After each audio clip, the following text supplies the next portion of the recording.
Good morning, my brothers, and happy Saturday. Welcome to our Saturday morning devotion. I hope you guys are doing well. Man, I miss you guys, and you guys have been in my prayers, and I look forward to the day that we can come back and spend time with one another in person, get in God's word, fellowship, and eat, right? We do good at that. You guys, I've been going through the book of Nehemiah for my personal study because during this time that I've had more time with the Lord, more time with my family, and even though my kids are driving me nuts sometimes, I'm able to spend time in refining myself and how I can be a better leader for my wife, for my kids, for our men, and for our church. And I've been going through the book of Nehemiah, and it's been really showing me some cool things about leadership and looking at in my heart and looking within myself to see, how can I lead better? How can I be a better man, a man of God for the Lord? And this morning I want to share a little bit about when in chapter 2, when Nehemiah is now has this burden in his heart to go to Jerusalem and rebuild the walls. How this burden really must have manifested in the way he looked, because King Artaxerxes right away asked him, "Why are you sad, Nehemiah?"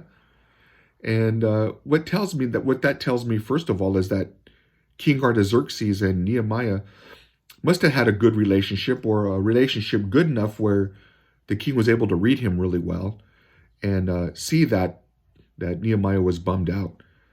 And Nehemiah wanted to bring this plan to the king of going back to Jerusalem and rebuilding the walls. I wonder if he thought, okay, Lord, when am I going to have this opportunity to share with the king this burden I have in my heart?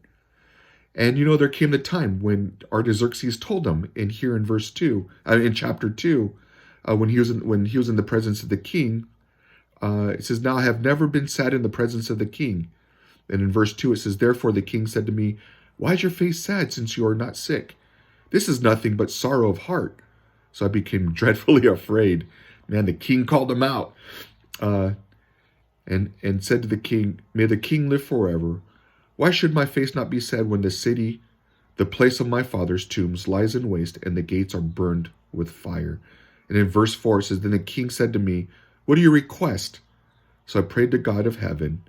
And I said to the king, 'If it pleases the king, and if your servant has found favor in your sight, I ask that you send me to Judah, to the city of my fathers, to the tombs, that I may rebuild it.'" In times that we're going through today, sometimes we don't see God's timing. Sometimes we don't see that where God's perfect plan will always fall into place. I'm wondering if Nehemiah was looking for the opportunity to share with the king the burden that he had in his heart to go back to Jerusalem and to rebuild the walls. And we see here that God's timing fell right into place.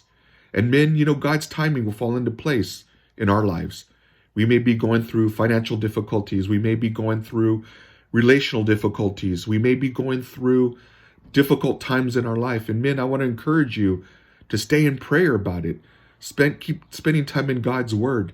And in God's timing, as we see here in Nehemiah, all things will fall into place.